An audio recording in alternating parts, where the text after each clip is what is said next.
Pirate pride, pirate passion, pirate perspective. Nobody does it better. Are you ready to hoist the colors? Here comes the most in-depth look into the world of ECU athletics from guys who bleed purple and gold just like you. All hands on deck! Welcome to Hoist the Colors with your host, Stephen Igo on 94.3 The Game. Watch the show live on Facebook at 943thegame.com and on the IBX Media app.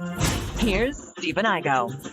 Wednesday, August 12th. Welcome into Hoist the Colors. We just left the ECU practice field this morning. We'll have a report from that. Talk to the coordinators, Jordan Hankins, defensive coordinator, and then also the offensive coordinator, Jordan Davis, the two Jordans. We'll have some reaction to that and a whole lot more. We've got Philip Pilkington hanging out behind the scenes, also producing the program. Mary back helping out with our social media as well. And excited about today's show. We're going to introduce a guest that if you follow the Hoist the Colors message boards and our on-site podcast for years, we've had him on several times. And he's making his HTC radio debut today. He is Sean Cavanaugh. You'll know him as Nova Pirate, Northern Virginia Pirate. Sean, welcome into the program. Are you fired up for some football? Yeah, I'm great to be here, Stephen. I was beginning to get my feelings hurt that you hadn't invited me before. I mean, my mom said I had a voice for radio, not a face for TV. So I guess maybe that proves it. Yeah, as Philip said pre-show, welcome to the club. So you'll fit right in with us. You guys look great. Appreciate that.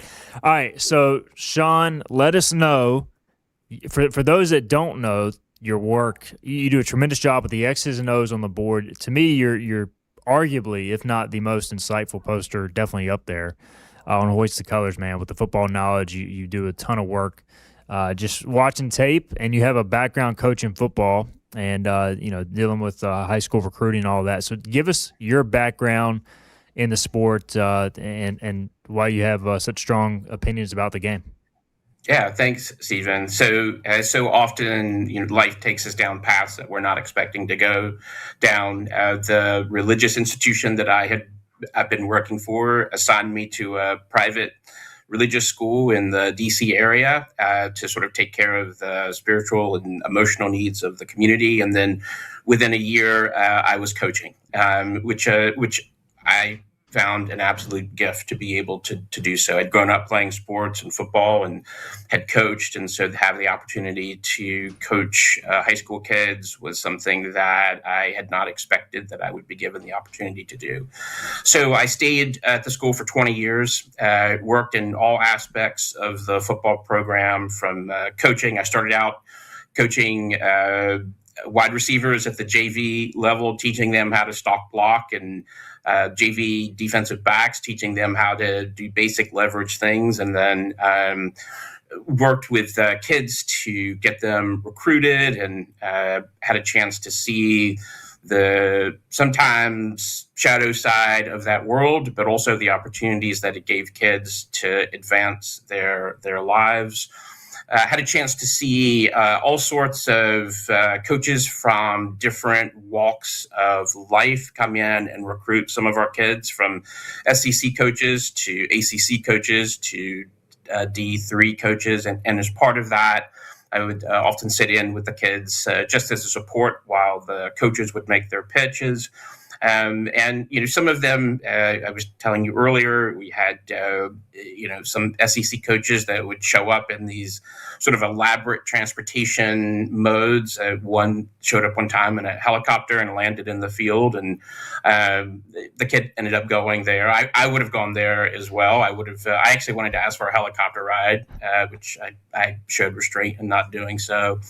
And then the two of the biggest sort of thrills of my time working in the football program with the kids was working with the coaches from ECU that would sometimes come and look at our kids.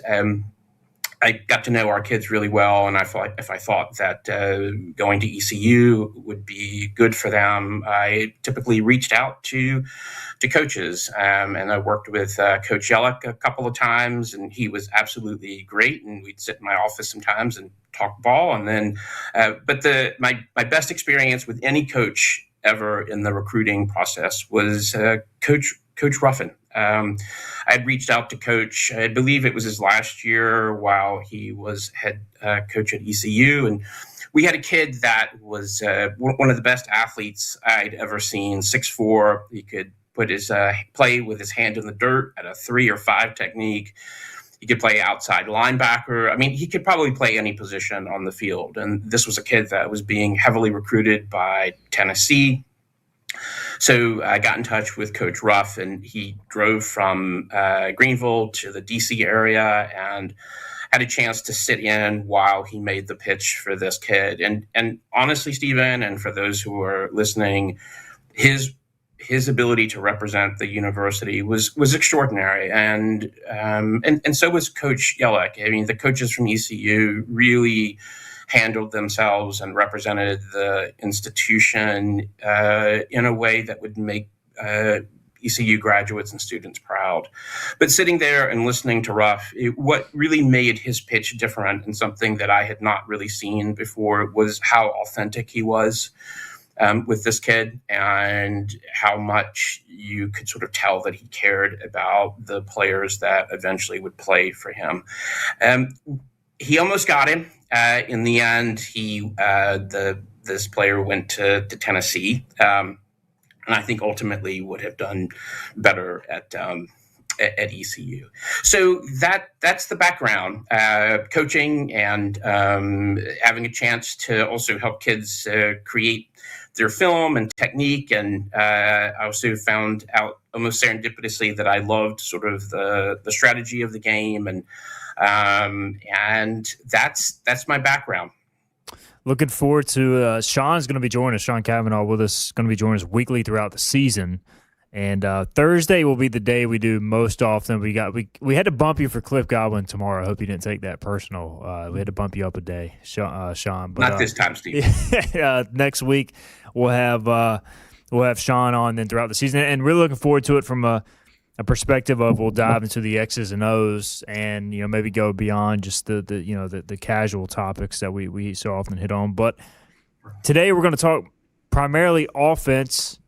And we'll hit that in a minute. I do want to ask you, just before we dive into Jordan Davis, what to expect from that side of the ball.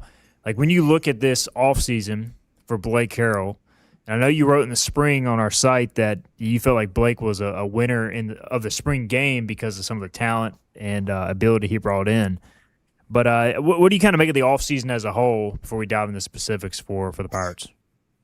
Yeah, so the reason I had written that I thought Blake was the winner is because of the complete and radical shift in the NIL process for teams, right? And it's not just ECU; it's across the board. So ECU lost about 43% of their sort of productive starters last year, and on the offense, on the wide receiver. In the wide receiver room, we lost about 80% of the production, 70 to 80%. And in the running back room, we lost about 80% of the production. So head coaches now are not just having to create team culture and boundaries and coordinate the different strategy for the team. They're also now having to become general managers. And so the ability for Coach Harrell to be able to be excellent at the culture piece, and I'll talk a little bit about that later. I think Blake mentioned something about that in a press conference recently, just how important culture is. And I believe that he is a culture creator. But I also really now, 3 years into this, the other gift that he has, and I wasn't expecting it, but I'm sure people who knew him knew this, he has a great eye for talent. And it's not just talent, but also his ability to pick the right coaches, the assistant coaches. And it really, leadership always begins at the top. And one of the things that he's been able to do, right, is to show his varying degree of leadership chops in lots of different areas. But his ability to highlight talent and then get that talent here has been something that ECU will benefit from. Because if you look at, again, and I'm sure you've talked about this, the offensive line this year is a complete rebuild, right? I mean, it's 5 new offensive linemen. And we've lost our 2 top receivers, our best running back. So how do you find the right kids find the right coaches, right? That's the other piece of this. And then say to them, between summer ball, well, part of spring, summer, and fall ball, the meet and greet is over. And it's essentially what's happening almost every year. It's a meet and greet. And then now let's sort of put it all together. So he has shown a remarkable ability to bring all of the different parts and to make it into a whole. So that's what I meant by his ability to, why I thought he was the ultimate winner. And in turn, we win from that as well. Yeah. Jordan Davis, I know when his name was first mentioned in the OC search, Sean, you were, it piqued your interest because of his background, obviously with some of the guys he's been with. So we'll dive into some of the specifics, but when you just look at his coaching tree, the Eric Morris coaching tree that he comes from, bringing in this offense from a broad lens point of view, just what was your thoughts on the hire and kind of how he can implement that at ECU? Yeah, I thought the Jordan Davis hire was excellent. Anytime that you have a coach who's able to spend time underneath a coach or in a coaching tree where the coach has had experience, but not just experience, but has been able to win, is a head and shoulders, puts you head and shoulders above someone who's been in a coaching tree, but it's not been a winning coaching tree. So the hire I thought was an excellent hire, and Davis had spent quite a bit of time with Morris throughout his career, and Davis had spent time playing as a walk-on at Texas Tech, and Morris had as well, and so he followed Morris to a few schools and then ended up in North Texas. And I also really like that Davis is bringing, or he should bring, we haven't seen it yet, but I think we can make a really good guess that Davis is going to be bringing in Morris's offensive system. And Morris has shown the ability to, to put up great numbers as an OC wherever he's gone. I think North Texas was number one in offense last year. And what we're going to see this year, again, if Davis brings in the system, and I can't imagine that he won't, is it's going to be a little different than what we saw from Coach Baker, right? Baker had a veer and shoot from the Art Briles offensive tree and kind of modified it with some air raid principles. What's going to be interesting about what Davis is going to bring in and what Morris did is that we're not going to see as wide receiver splits with this offense. We're going to see a lot more bunch sets, and we're going to see, in this case, with Baker believed in putting wide receivers in open field and letting their athleticism beat the defensive back. Right, it was all about leveraging the wide receiver's ability to get past the DB. Morris and then Davis have a little different sort of philosophy. They really believe that the wide receiver's route should create the leverage. So what does that mean? So it means that we're going to see a lot of switch routes this year. We're going to see a lot of climb routes. We're going to see a lot of routes where where the receivers are basically doing, you're not supposed to call it a pick, but they're going to be picking in the open field in order to confuse the defensive back. So we're going to see a stricter sort of route tree this year, but the route tree is designed to create confusion in the backfield. It's a great offense.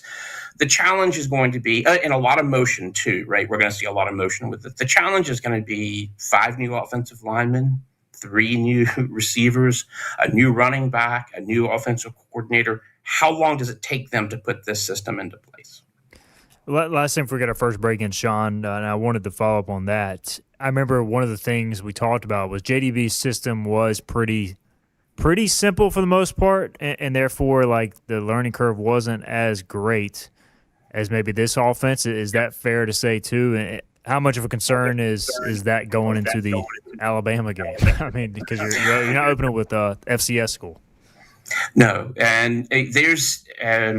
It's going to be a more difficult offense to learn, but it's not going to be an offense that most of these kids have not at least seen components of. So there's going to be a base sort of spread philosophy to this that most of the wide receivers, regardless of where they're coming, where the transfers are coming, they've already seen some of these basic principles. If you look at what Morris did at North Texas, there's a lot of Y cross, which is pretty typical of almost every air raid. So so the kids are going to come in and they're going to know, probably 50 to 60% of sort of the route terminology. What's going to be a little different is what Davis is going to ask them to do in terms of sort of staying loyal within that route tree, and then when to sort of break off from that route tree. So the nuance of this is going to be a little different, and some of the timing is going to be a little different. But yeah, it's a lot to digest between now and the Alabama game. I think, Stephen, this is an offense that by the time we get to early October, mid-October, it's going to look a lot crisper than what it does the first week against Alabama. I mean, talk about like a horrible draw. I mean, it's a great opportunity to be playing Alabama, but it's also the timing of this could not be worse just in terms of breaking in new kids and a new OC. No doubt. He is Sean Cavanaugh. Great stuff. We'll continue on our conversation with Sean. We'll get our first break in, come back, hit more nuances of the offense, talk about some specifics and personnel, and also Jordan Davis, first-time play caller. So the expectations there. We'll hit more on that. This is Hoist the Colors. You know what the problem is with standard belts? Usually you have to choose between too tight or the opposite, too loose. But with Anson Belt and Buckle, you don't have to choose.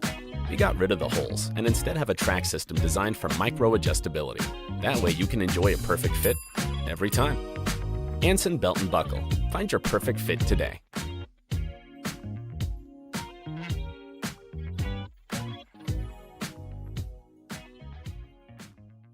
Healthwise Pharmacy rounds the bases with all of your infusion, retail, compounding, and medical equipment needs. Locally owned and operated by pharmacist Marcy Parker, Healthwise has grown to be your most trusted provider for infusion services. Currently providing in-home or on-site infusions in North Carolina, South Carolina, and Virginia.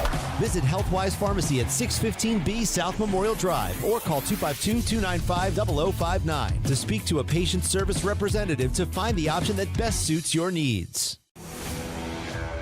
The best burgers around. Everyone loves a thick, juicy, and fresh burger. Tiebreakers does real burgers better than anybody. And don't forget about the cheese sticks, fresh salads, and more. So don't just go to any burger-themed restaurant chain. It's time to break the chain and eat local. Tiebreakers, burgers and sports at its best. Go Pirates! Arg! In this age of globalization, we've learned that bigger isn't always better. Ever tried to get phone help from a big corporation from a real person? Right. That's what's so nice about Phelps Chevrolet. After more than 50 years serving our community, Phelps remains family-owned and operated. Mike, Daryl, Wave, West, Alan, and Clay deliver hometown service and integrity, same as always. They share your experience, they share your values, and they are ready to help with any motoring need. Come get you one. Daughtridge Gas and Oil has been your dependable propane supplier for 95 years. Their trained technicians can service and properly install all your propane and natural gas appliances. Plus, Daughtridge Gas and Oil is your backyard expert with fire pits, grills, smokers, and more, including quality outdoor furniture at their Greenville Patio and Hearth Shop at 1901 Charles Boulevard. Go by and see the knowledgeable staff at Daughtridge Gas and Oil for propane delivery or call 756-1345. You have a choice when you invest in insurance, and when you choose First State Insurance Advisors, you're working with people you can trust. Clark Stallings has deep ties in the community. His team, including Keaton Smith, Regina Asby, Phil Leva, Max Joyner Jr., Max Joyner III, and Ginger Smith, provides knowledgeable and professional advice. First State Insurance Advisors is an independent insurance agency. They offer all types of personal insurance as well as various types for business. Call or email First State Insurance Advisors today. We want to be your trusted insurance The hatches are battened down. Shiver me timber. Our timbers are shivered. And the colors are hoisted. Hoist the colors! Back to Steve and Igo on 94.3 The Game. Welcome back in. Segment 2 here, Hoist the Colors on a Wednesday. First week back out of our summer break. Talking a lot of X's and O's and what to expect, a deep dive into this ECU new look offense coordinated by Jordan Davis. We've got Philip Hilkinen producing, Sean Cavanaugh with us. Nova Pirate on the HTC message boards, one of our longtime best posters, and joining us now, going to join us weekly throughout the season. All right, Sean, we're talking about this this ECU offense, I do want to hit the quarterbacks because we need to discuss that as well. So we'll hit that. Kenny pointed out in the chat, both of these quarterbacks have an experience in this kind of offense. He says he'll be surprised if this offense doesn't come out, firing on all cylinders. Well, Kenny, I would say maybe against somebody not named Alabama, which he says Alabama being the exception. So they are older guys. Mitch is like 24, 25. He does come from this Texas Tech offense, the same tree that Eric Morris comes from. And then Emory comes from an offense that had some concepts as well. He's a fourth-year guy. So what's your impression, I should say? What are your expectations of this quarterback battle between two different quarterbacks? Yeah. So first, I think they're great pickups for us to find two quality quarterbacks that can go in and play from day one. Again, for me, points to Blake's ability to find talent and then get the talent here. I mean, most schools are scrambling to find one viable quarterback. We have two viable quarterbacks. So looking at both of their backgrounds, I mean, they're both, which I'm sure you've discussed before, they both bring different gifts and abilities to the table. Griffiths is more of a sort of point guard quarterback. He's going to make plays with his legs. He's going to use movement in the backfield to try to extend plays.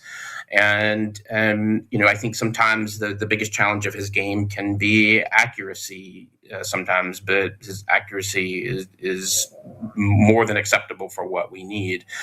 If you look at Emory, this is a typical quarterback that is more of a traditional passer. He can stand in the pocket. He's not going to use his legs as much to make plays, although the film that I've seen at Miami, he certainly was able to do so. What I find really unique about Emory's game and why I think it fits particularly well for what Jordan wants to do is that Emory's game is a game of fast processing. You can see him making reads very quickly, and then he gets the ball out fast. So what he sort of lacks maybe in the ability to make plays with his legs, he's making cerebral decisions and then getting the ball out fast. And that's really, if you look at Morris's success, he has been able to find quarterbacks that when the ball is snapped, they get the ball out quickly and they know where they want to throw the ball. I mean, this is an offense that's perfectly fine to make 5 to 8 yard receptions, and then they'll look downfield with verticals. So it's also an offense where you really don't want your quarterback scrambling too much unless you need to scramble.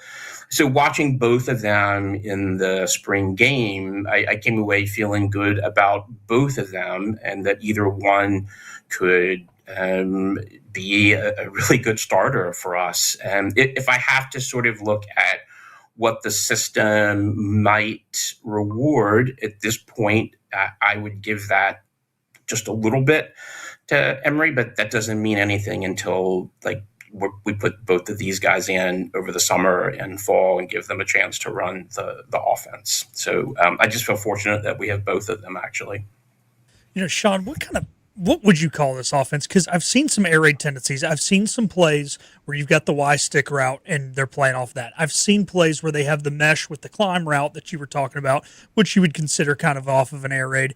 But there's a lot more RPO than what you would see. Really, I mean, the true air raid is no RPO. The back's either in pass pro or he's just kind of running a little bubble screen or something, or it wouldn't be a screen, but just bubbling out or running out in the flats. So what would you call this? There's definitely some West Coast tendencies. I mean, how do we identify this offense in maybe one word, but maybe also not in one word?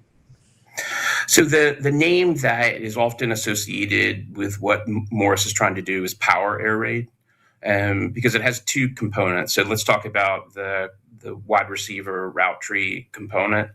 I don't know if you're basketball fans, but think about what Golden State does in their offense, right? They're going to run a lot of picks. They're going to rotate the ball They're going to let the leverage of the player's positioning make it very difficult to cover you.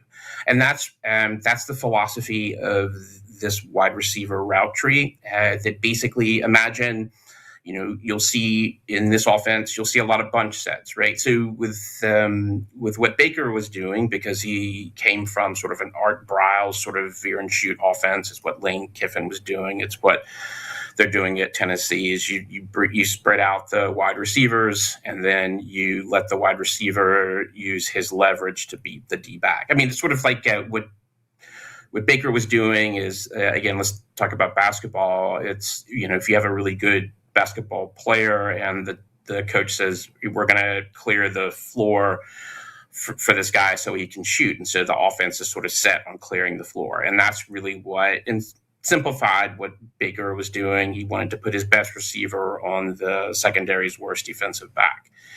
In this offense, and it's interesting because so Morris is from the air raid tree of Leach and played for Leach. And the biggest flaw with the Leach and Mummy system, right, which are sort of the fathers of the system, is that the wide receivers in their system, and you saw Lincoln do this when he first got here, the wide receivers initially in their system would line up. They would stay religious to their route. They would not deviate from the route. And basically the philosophy was, we will run routes over and over again, and we dare the defense to stop each route. So defenses got smart. They figured out a way to stop it. And so Morris's and then Jordan's offense is going to be, okay, the wide receivers are going to run routes, but we're going to try to confuse the defense. So we're going to run a lot of picks. So with a bunch set, if you look at the offense, what Morris was doing at North Texas, he'll do a lot of, like 3 bunch sets. You'll have the inside receiver run an inside route. You'll have the middle receiver maybe run a bang 8, and then the third receiver run a vertical. What you're doing is creating natural picks for the defensive, for the secondary to get confused about who they're going to cover. And that's why also there's a lot of switch routes with this. So you'll have an outside and inside receiver. Ball will be snapped, and then they'll switch positions. It's sort of daring the defensive back to pick a person. And then the other component to this, and it was I just saw Morris, just saw an interview with him last week, this week, a few days ago, where he was talking about why he shifted to more of a power game, a power run game, because that was the other component that was often missing out of Leach and Mummy's system. Like, they really believed that everything was, you wanted to play basketball on grass, right? But what was happening is that the run game was getting stopped, or it became non-existent when it wasn't working. And so, and you saw Lincoln begin to shift this as well. So Morris's system said, we're not only going to create confusion in the backfield in the secondary, but we're going to have a power run game, right? We're going to run the ball, and we're going to run it down your throat. So we're going to run gap scheme, we're going to run counter, we're going to run dart, and we're going to confuse you with that. And so, so you're going to see a little bit of a typical air raid with lots of pick. I think of it almost as a pick and roll offense in the secondary, and then a power run game. I mean, that's the best way I can explain it. And will they have RPOs, I guess, built into that as well, Sean? I mean, so I guess that's a lot on the quarterback too, in certain aspects.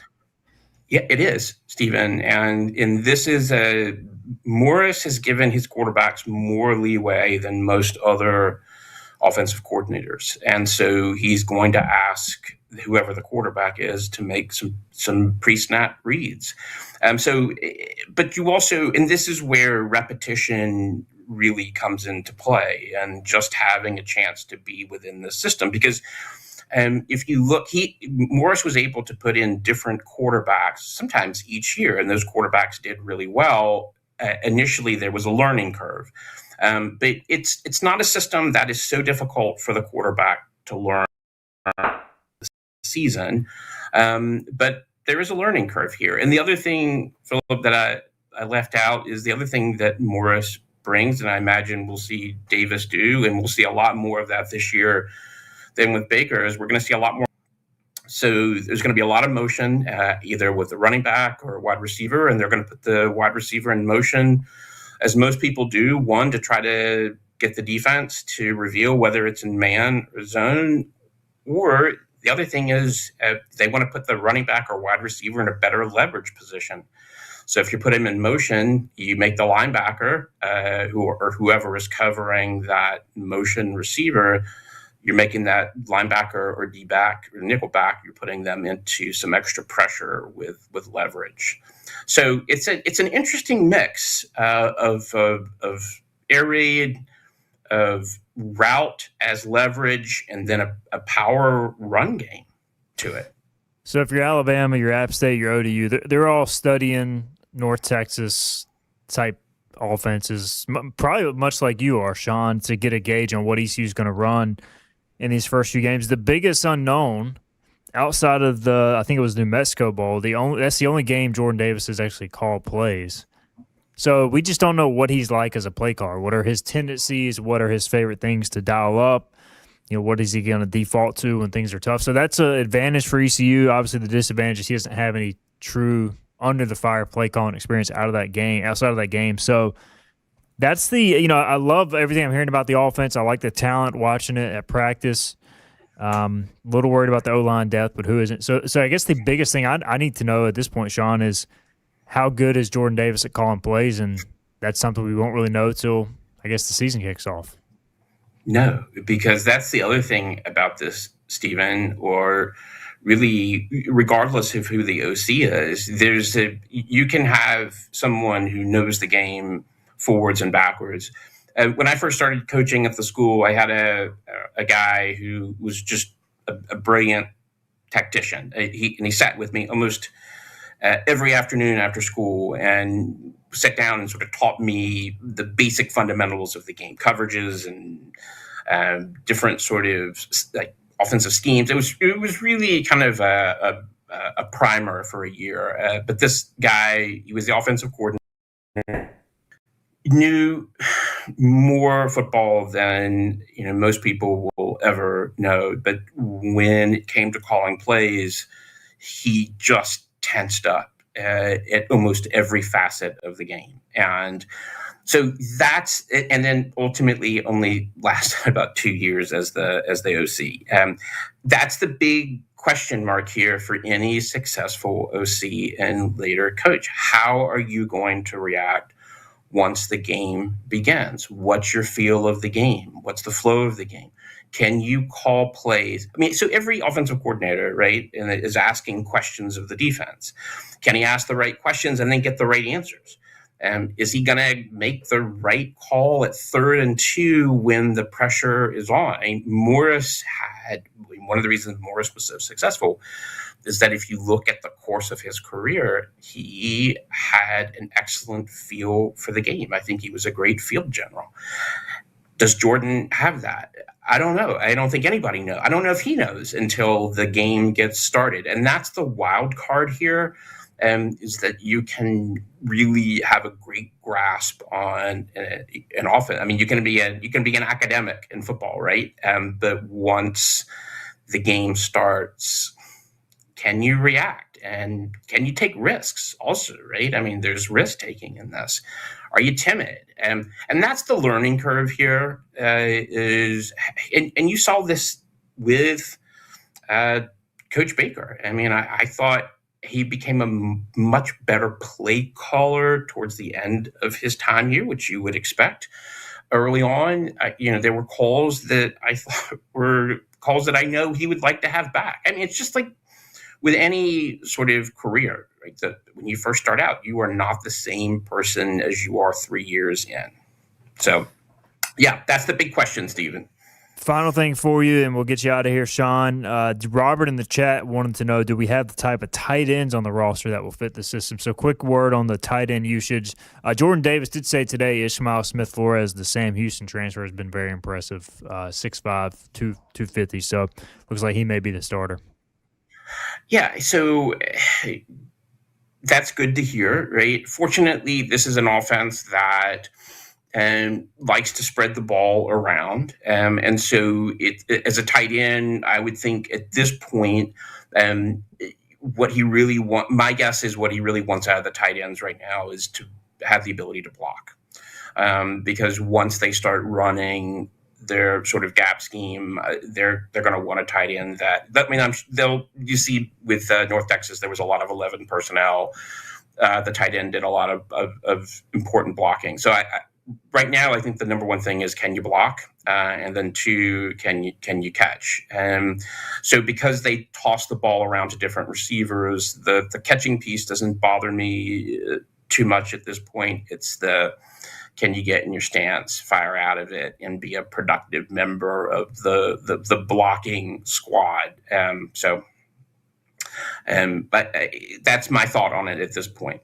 Okay. Sean Cavanaugh, great stuff there, man, with this offense. And, again, he'll be joining us weekly on Thursdays throughout the football season. We'll get him back next Thursday, talk some more X and O's. Maybe we'll look more at the defense or go deeper diving at the quarterbacks after the first scrimmage. Maybe we'll have a better understanding. But, Sean, appreciate this, man. This was awesome. Thanks for having me, Stephen. Good to see you. Good to see you, Philip. Absolutely. That's Sean Thanks, Cavanaugh. Sean. Again, he'll be with us weekly throughout the season. A great intro, great start today on Hoist the Colors. We'll get a break in. Philip and I will come back. We'll talk about the coordinators. We were able to speak to them, and also we saw a good amount of practice, so we'll hit that as well in segment 3. Hoist the Colors back after this. This is about you, your family, and the health of all who live in Eastern North Carolina. This is about the transformation of a health system into something more powerful and more human, about creating new ways to treat disease and keep you well. This is about ECU Health, which is to say, it's really all about you. ECU Health. Minds, hearts, purpose. You have a choice when you invest in insurance, and when you choose First State Insurance Advisors, you're working with people you can trust. Clark Stallings has deep ties in the community. His team, including Keaton Smith, Regina Asby, Phil Leva, Max Joyner Jr., Max Joyner III, and Ginger Smith, provides knowledgeable and professional advice. First State Insurance Advisors is an independent insurance agency. They offer all types of personal insurance as well as various types for business. Call or email First State Insurance Advisors today. We want to be your trusted choice agency. Acre Station Meat Farm, along with Lane Angus Beef, bring you Farm to Fork Beef. Stock your freezers now with affordable beef boxes, just in time for the grilling season. Farm to Fork Beef brings quality local beef to your family. From your traditional butcher shop, Acre Station Meat Farm. Come on down to Acre Station Meat Farm and find out why we're #1 in fresh cuts and friendly service. Acre Station Meat Farm, Highway 32 North, Pinetown. In Eastern North Carolina, people appreciate things that are straightforward, honest, and dependable. For decades, our team has focused on cutting through insurance complexity for the communities we serve. And now, we're bringing that same mindset to our name.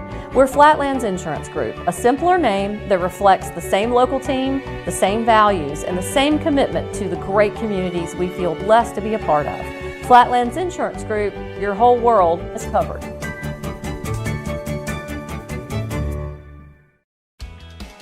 Make every day electric on the Kawasaki Electro 20 electric balance bike. Maximize the fun with long run times, impressive top speed, and Kawasaki build quality. Easy adjustability and smooth handling make everyday riding more enjoyable. And the standard MTB type tires provide off-pavement capability. The Kawasaki Electro 20 is the electric balance bike that's built to rip.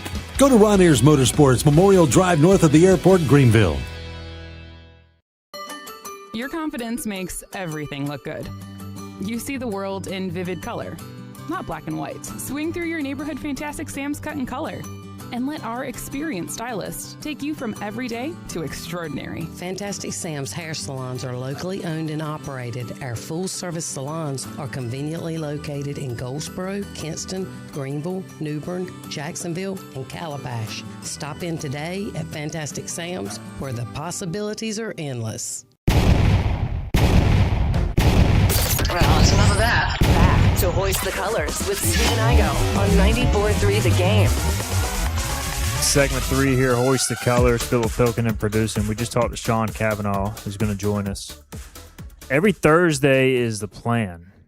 and Philip and I were talking during the break. Sean, who has a background in coaching, it's going to be a little bit beyond the casual football conversation, but I think it's a good change-up, Philip. Like, Sean knows his stuff. He was diving into the differences between schemes. And, like, I think it's a good way for our listenership, including us, to learn.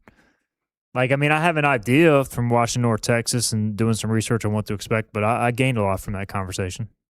Yeah, I think so. I mean, I think you can learn a lot more about ECU and just a lot more about football. 'Cause football is one of those sports, and it's every sport too, like pitch sequencing and stuff in baseball. Like, we all sit around here and we think we know what the heck's going on in the game.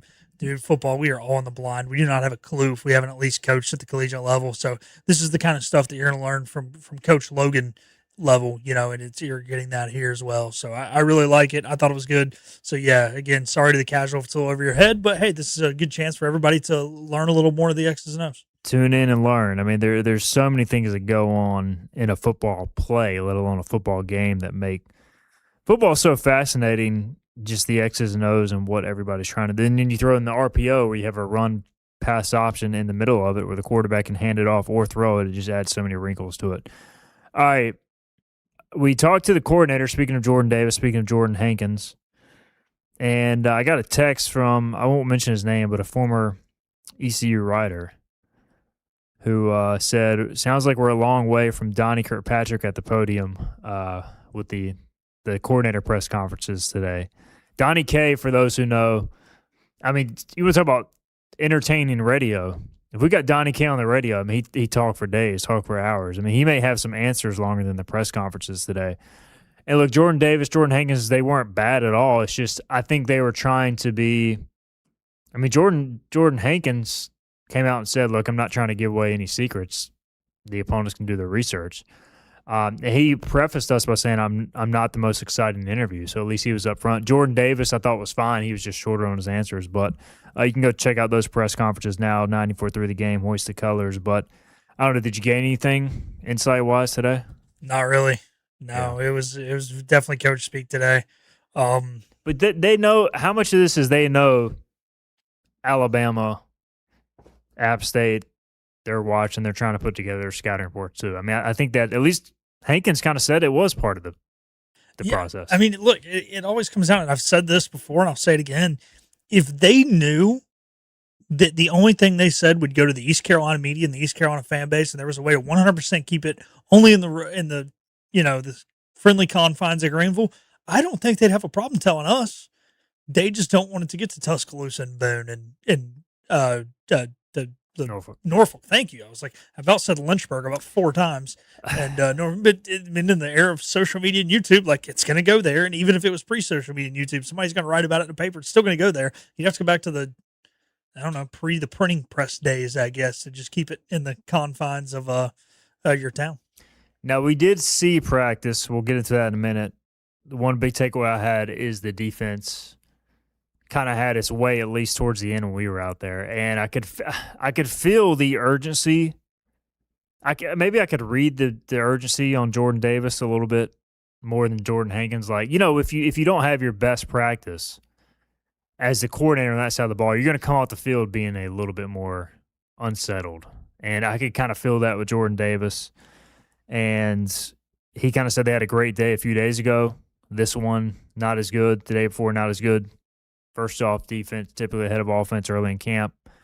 Also, the fact that you got basically a brand new offense coming in, which we just talked about with Sean. But he did kind of admit, look, we got to find out here pretty soon who our best 11 are. Like, when I'm out there at practice, they are consistently swapping out the ones at receiver and running back. So, like, I think there was some truth there. Like, they don't really know at this point who their top guys are. Of course, they've got an idea, but who's going to roll out there first at what position on September 5th? Yeah, I don't think they know, but one of the other things that I think that he brought up a good point is he wants to sub during some dead ball situations, right? So we know they want to go tempo, but him saying that I want to sub in dead ball situations has me feeling like they do have 6 to 8 guys in the receiver room they trust. They do have probably 3 running backs they trust, and they want to get everybody on the field. We were talking about it. You and I have talked about it a lot. I was talking about it in the car ride back with Adam and Holt. Like, where does Brock Spalding line up? is do we have Brock and Ray, one is the starting Y and one is the backup? Or is it one of those things where two guys are going to find their way? Brock's going to start and two other guys are going to start, and he's just going to fill in where the other two guys don't fit because he can play anywhere kind of deal. Like, we don't know. But I think, let's just go hypothetical. They both are wise and strictly wise. Like, they're going to see 50% of the reps each, I think. So I think there's a lot of depth, but again, they don't know. But I think maybe they don't know being a good thing because I think there's a lot of competition. No doubt. I do think it's a good thing he mentioned Ishmael Smith-Flores at tight end because I've had this conversation with some people in the past. But look, he was one of their main tight end transfer portal additions. That's the guy you want to hit on, an experienced guy coming in. It sounds like they've hit on him. They've hit on some of these receivers. Michael Allen continues to get some buzz at running back, Ashton Gray as well. So, like, I feel like most of the – maybe it's by necessity, Philip, but most of the big transfers they brought in, Brandon Best on the offensive line, Hayes Creel at offensive tackle, it feels like none of these guys have been misses. And maybe it's out of necessity, but like even what I've seen in practice, they're out there making plays. Now, I do expect some returners to step up, but I'm getting the sense that a lot of these transfers are going to play the roles that they recruited them for, which is a positive versus last year at Jaquez Petaway, who ended up disappearing. And maybe that'll happen to some of these guys, but still. Should we go back to our little sheet there where we're like, will there be 1,000 yards here? Yes. Who will it be? Jaquez Petaway. Who's the only team receptions? Jaquez He's Petaway. still there, by the way. He was running with the third team at receiver today. And it goes back to, let's go back to that first segment we just had with Sean, right? And he talked about this staff's ability to recruit the right guys. And it really does feel that way. And to your point, man, like we haven't seen a lot of practice, but we've seen a fair amount. We've seen some good. We've seen some bad. A lot of the good has come from the top-tier transfers, the guys that we highlighted when the portal closed. You and I ranked the transfers that we were most excited to see come in, and a lot of the guys that you and I had on that list are the guys that have been the most impressive. No doubt. All right, in the chat, Joel wants to know which quarterback is most like Drew Mestemaker, Davis's last quarterback. Between Mitch Griffiths and Emory Williams. I mean, definitely Emory Williams would fit more of that prototype. Now, I don't want to put unfair expectations on Emory because Mestemaker probably got, $5 million from Oklahoma State. Maybe that's too generous, but he could have gotten $5 million based on the market. But, like, as far as build, getting the ball out quickly, accuracy, I think Emory would fit more there, but not saying he is Mestemaker, not saying he's exactly like him, but I think he's more similar. So, I don't know. I thought practice today, Mitch up and down, definitely. Emory was with the twos, Mitch with the ones. While we were out there, again, we see about 20 minutes of an hour and a half practice, so it's not like everything that we see is what happened. But I thought the defense looked to be getting after, and a lot of that was due to the fact that they couldn't really run the ball very well. Yeah, that was a little concerning. That was more not the ones that I felt like they struggled to run the ball, but they definitely were getting after it a little bit. And it kind of, again, going back to what Sean said, that's when I thought he did a really good job breaking down the quarterbacks. I think that was really the big thing I took away from his side there, that it is going to be that quick release. There are some like West Coast tendencies to this. It's not a West Coast offense, but that quick catch throw on some of those decisions that you have to make pre-snap are a part of this in a different way. So I don't want to use the term West Coast, but just from some of the between the years side of things, it's there.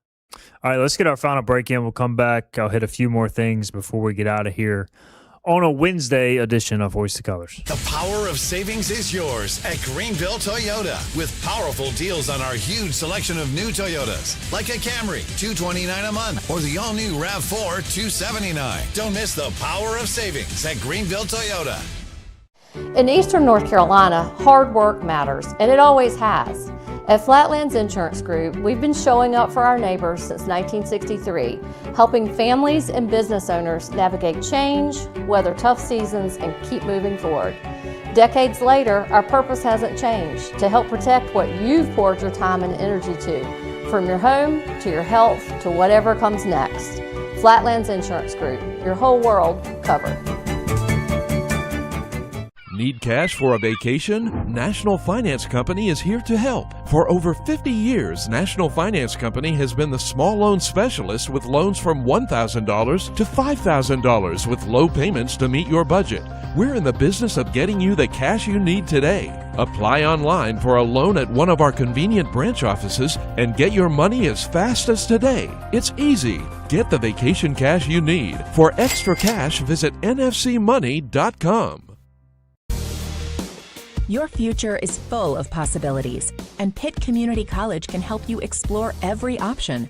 You can earn a degree, learn a trade, transfer to a university, or launch a new career. We offer the support you need to succeed with flexible schedules, affordable tuition, and programs designed for the real world. Your path, your future, your college. Pitt Community College. Register now. Visit Larry's Steakhouse for a tender, hand-cut certified Angus ribeye. Other entrees include perfectly seasoned pork chops, chicken, or seafood favorites like shrimp, tuna, and salmon. Complement your meal with Larry's fresh 20-plus item salad bar, or enjoy it as an all-you-can-eat entree. Daily rotating favorites include meatloaf, chicken pastry, hamburger steak, spaghetti, pork chops, and more, all complemented with your favorite country sides. Whether it's for lunch, dinner, or our Sunday brunch, remember to support and eat local. Larry's Steakhouse.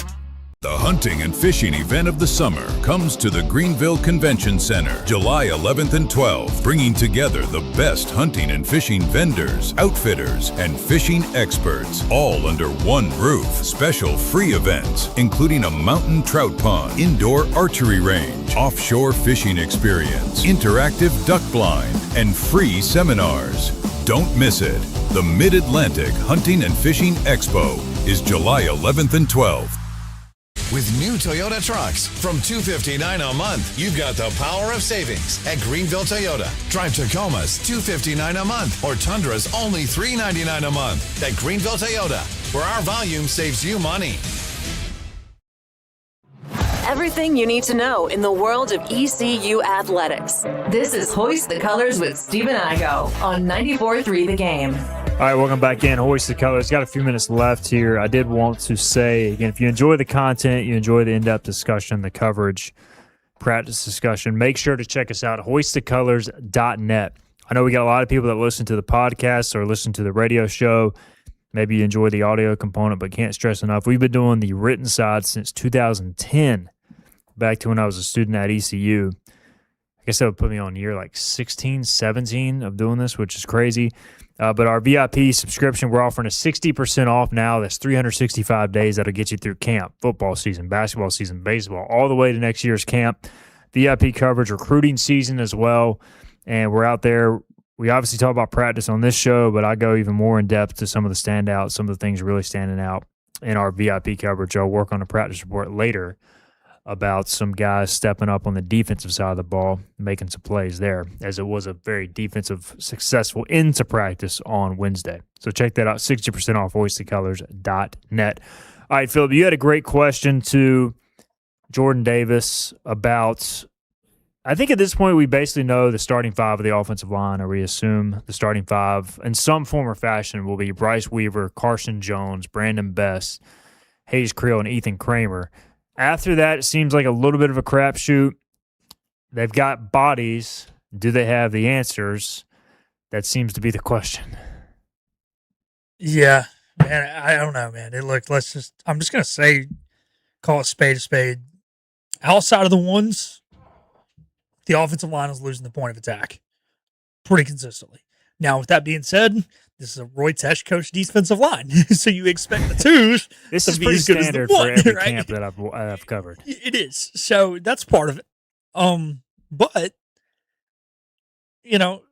look, ECU's gonna have one of the better D lines, but if you're a two and you get thrown in with the ones, you're going to be seeing the opposing team's ones.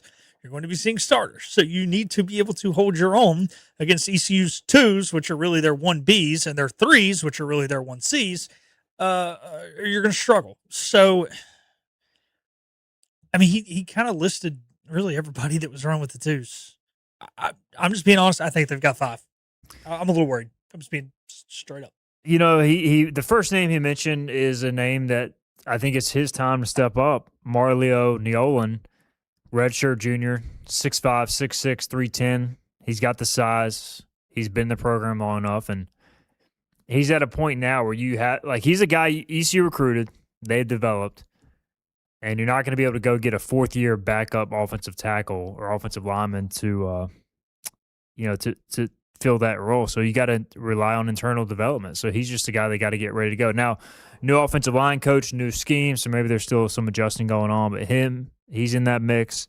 He mentioned Trey Hardison, who's a walk-on offensive lineman, another senior who's been in the program. So, Jeremiah Williams is a JUCO transfer, second-year guy who got some second-team work today. But I just think it's like he said, with the portal now, man, everybody's major question is who's offensive lineman 6, 7, and 8.